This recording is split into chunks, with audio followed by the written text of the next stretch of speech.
Graça e paz, meus amados irmãos. Mais uma vez nós estamos aqui para adorar o Senhor Deus, também para trazer uma palavra nesta noite aos nossos corações. Hoje é um dia muito especial para nós, os presbiterianos, porque hoje, dia 12 de agosto de 2020, nós completamos 161 anos de presbiterianismo no Brasil. Então é uma data que nós devemos celebrar, comemorar e, acima de tudo, nós devemos agradecer a Deus pela vida dos nossos irmãos, pastores, missionários que vieram para trazer o Evangelho para o nosso Brasil.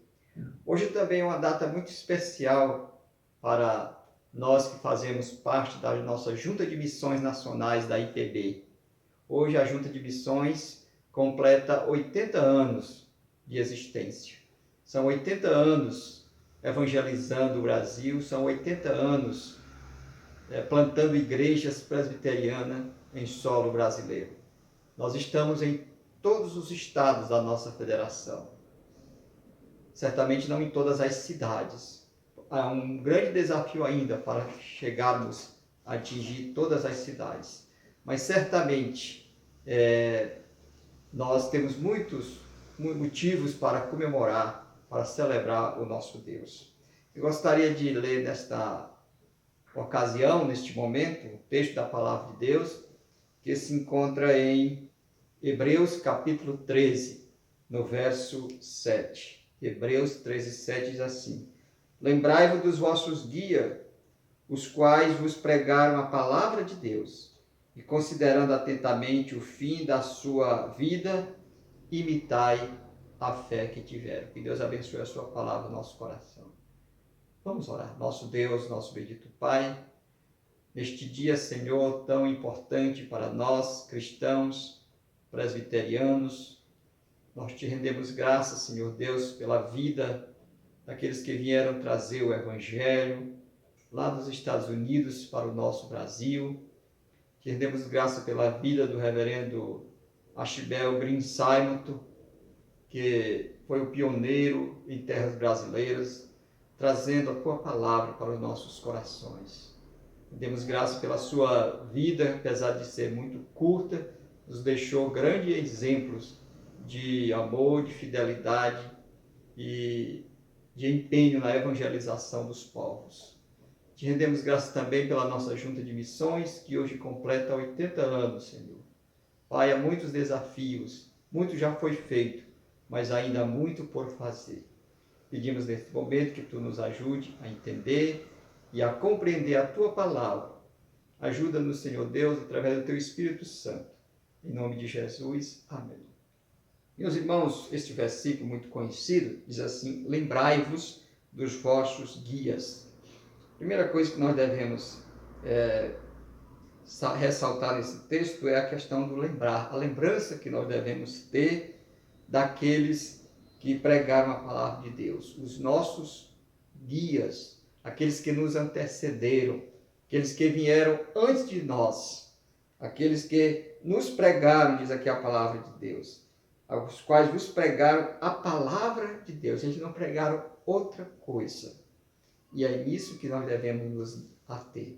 Pregar a palavra de Deus. Devemos nos lembrar, meus irmãos, que o grande pioneiro presbiteriano norte-americano, Simonton, chegou ao Brasil muito jovem ainda. E ele passou apenas 8 anos no Brasil, porque ele morreu de febre amarela. Naquele tempo havia uma epidemia muito grande no Rio de Janeiro. E nesses poucos 8 anos que ele passou, ele fundou uma igreja, fundou um jornal chamado A Imprensa Evangélica, fundou um presbitério e fundou também um seminário. Então foi uma vida muito frutífera, apesar de ter morrido com apenas 34 anos de idade. Então a Bíblia diz que nós devemos lembrar dos nossos guias, lembrar do seu exemplo, do legado que eles nos deixaram. E Simonton começou pregando a palavra de Deus. ele não sabia ainda o português, então ele começou pregando em inglês para os imigrantes que vinham de outras nações que falavam inglês. Então ele começou a pregar e evangelizar. E aos poucos ele foi aprendendo e deixou realmente um grande legado. Salinto pregava única e exclusivamente a palavra de Deus. E muitos foram convertidos. E o presbiterianismo avançou em solo brasileiro. E a Bíblia diz que nós devemos considerar atentamente o fim da sua vida, ou seja, o exemplo que ele nos deixou. A Bíblia diz também que nós devemos imitar a fé que tiveram, a fé que eles possuíam no Deus vivo e verdadeiro. Mas eu quero também me ater à questão da Bíblia, da palavra de Deus nesta noite, porque o autor sagrado aos Hebreus está falando da fé daqueles que tiveram a fé no Senhor, que estão registrados, narrada a sua fé do capítulo 11, quando ele fala de vários exemplos de homens e mulheres de fé, chamado popularmente este texto de a galeria dos heróis da fé. Então, que tipo de fé esses homens tiveram? Em poucas palavras, eu gostaria de dizer algumas coisas. Primeiro, a fé que esses homens do passado tiveram era uma fé temente a Deus. Pois se não, veja, capítulo 11, verso 7. Pela fé, Noé, divinamente instruído acerca de acontecimentos que ainda não se viam, e sendo temente a Deus, aparelhou uma arca para a salvação de sua casa, pela qual condenou o mundo e se tornou herdeiro da justiça que vem da fé. Então, a Bíblia diz que Noé, temente a Deus, ele preparou a arca que Deus havia mandado para ele construir, e ele salvou, então, não a humanidade, mas salvou a sua casa. A Bíblia diz que foram apenas 8 pessoas, junto com Noé, sua esposa, seus filhos e suas noras. Então, nós podemos ver aqui que a primeira característica da fé que nós devemos imitar é uma fé temente a Deus. Se a minha fé, se a sua fé em Cristo não lhe leva a temer a Deus, então eu quero dizer que você não tem de fato uma fé verdadeira. Não é o temor, o medo de Deus, mas é o respeito, a reverência pelo nosso Deus. É também o temor de pecar, o temor de desobedecer, o temor de viver longe dos seus santos e retos caminhos. Então, porque Noé foi um homem obediente, ele construiu a arca. E isso é a primeira característica que nós podemos ver aqui da fé que nós devemos imitar. Segunda característica, a verdadeira fé é uma fé que obedece. Verso 8 do capítulo 11. Pela fé, Abraão, quando chamado, obedeceu, a fim de ir para o lugar que devia receber por herança, e partiu sem saber aonde ia. Então, Deus chamou Abraão, lá de Ur dos Caldeus. Gênesis capítulo 12 dá esta história, esta vocação de Abraão. E disse: sai do meio do teu povo, da tua parentela, vai para uma terra que eu te mostrarei. Então, Abraão não sabia para onde ia, não sabia o seu destino, não sabia o seu rumo, mas Abraão simplesmente fez o quê? Obedeceu. Então, a fé que nós devemos imitar dos nossos guias, dos nossos pais, é exatamente uma fé que obedece. Se não existe verdadeira obediência, também não existe fé. Por quê? Porque a fé verdadeira leva à obediência. Não é que nós vamos obedecer para sermos salvos, porque senão seria pelas nossas obras, mas nós obedecemos como evidência, como prova de que nós já somos salvos. Então, foi a fé de Abraão que levou ele a obedecer ao Senhor. Assim, meus irmãos, nós devemos também ter esta mesma fé, a fé de Abraão, a fé que obedece. Certamente Abraão não foi um homem perfeito, não foi um homem impecável, tinha os seus defeitos, mas se tem uma coisa que nos chama a atenção na fé de Abraão é que a sua fé era uma fé obediente. Terceira característica da fé que realmente obedece é a fé que rejeita os prazeres mundanos. Diz aqui a palavra de Deus, eu já tive a oportunidade de fazer um vídeo para este mesmo canal. Diz aqui a palavra do Senhor. Verso 24, capítulo 11. Pela fé Moisés, quando já feito homem, recusou ser chamado filho da filha de Faraó, preferindo ser maltratado junto com o povo de Deus, a usufruir prazeres transitórios do pecado.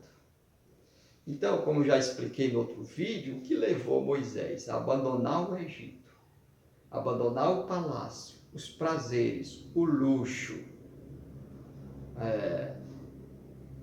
a educação e tudo aquilo para apostar a sua fé, para apostar a sua vida junto com o povo hebreu, o povo judeu, o povo que estava escravizado, foi por causa da sua fé. A fé que vislumbra algo muito melhor. A palavra de Deus diz que ele deixou tudo aquilo, porque ele não queria mais usufruir os prazeres transitórios do pecado.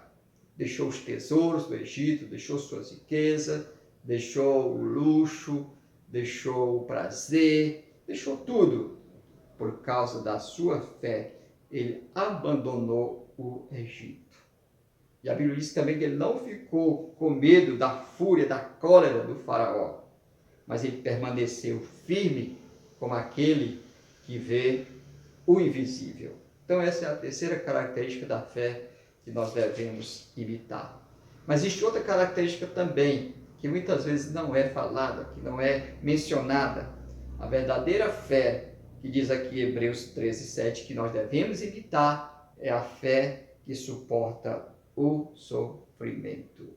Diz aqui no verso 36, outros, por sua vez, passaram por prova de escárnios e açoites, sim, até de algemas e prisões. Foram apedrejados, provados, cerrados pelo meio, mortos a fio de espada. Andaram peregrinos, vestidos de peles de ovelha e de cabras, necessitados, afligidos, maltratados, homens dos quais o mundo não era digno, errantes pelos desertos, pelos montes, pelas covas, pelos antros da terra. Ora, todos estes obtiveram bom testemunho por sua fé.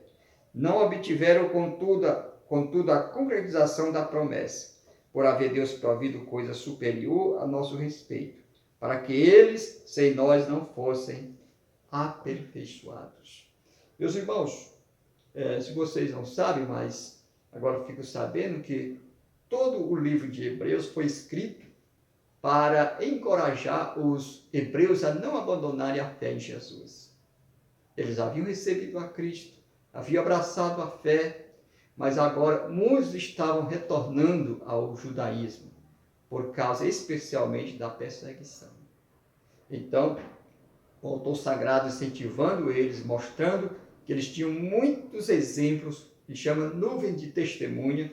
Ele diz que o sofrimento não é razão, não é motivo, não é causa para nós abandonarmos o caminho de Deus. Porque ele diz aqui que muitos foram apedrejados, muitos passaram por algemas e prisões, açoites, provados, cerrados pelo meio, afligidos, necessitados, maltratados, mas eles obtiveram bom testemunho por causa da sua fé. Ou seja, o sofrimento não nos distancia de Deus. O sofrimento não é razão para nós abandonarmos o caminho de Deus. Pelo contrário, às vezes o sofrimento faz exatamente com que a gente se aproxime, se achegue mais a Deus. É por isso que o autor sagrado aos Hebreus diz que nós devemos imitar a fé destas pessoas. Então devemos ter fé no Senhor, não somente nos bons momentos, quando a vida nos sorri, quando tudo está indo às mil maravilhas, quando o vento sempre sopra ao nosso favor. Porque esses homens e mulheres de Deus obtiveram bom testemunho por causa da sua fé, mesmo diante do sofrimento, e não abandonaram o nosso Deus e os caminhos do Senhor Jesus Cristo. Então, meus irmãos, neste dia, como eu já falei, tão importante para nós presbiterianos, devemos lembrar dos nossos guias. porque eles nos pregaram a palavra. Vamos considerar o fim da sua vida, o exemplo que eles nos deixaram. E vamos também imitar a fé que eles tiveram. Que Deus, o Senhor, nos abençoe. Amém. Vamos orar. Bendito Deus, nosso amado Pai, te rendemos graças pela tua palavra, te rendemos graças por esses homens. Vamos orar nesse momento. Nosso Deus, nosso bendito Pai, nós te rendemos graças por este dia, 12 de agosto de 2020, quando nós, presbiterianos, Brasil, estamos comemorando 161 anos de vida, de existência em solo brasileiro. Rendemos-te graças também pela nossa amada Junta de Missões Nacionais, que completa, Senhor Deus, também neste dia, 80 anos evangelizando o Brasil. Te damos graças também por todos os exemplos de fé do passado, homens e mulheres, que deram um grande exemplo de fé, uma fé temente ao Senhor, uma fé obediente ao Senhor e uma fé que se recusa a usufruir os prazeres do mundo e também uma fé que, mesmo diante do sofrimento, não recua, não abandona os teus santos e retos caminhos. Pedimos a tua bênção sobre a nossa Igreja Presbiteriana do Brasil, sobre a nossa Junta de Missões, sobre cada irmão do Campo Missionário de Horizonte, sobre cada um daqueles que também nos acompanham pelas redes sociais. Pedimos a tua bênção e te agradecemos por tudo que tu tens feito em nossas vidas. Em nome de Jesus. Amém.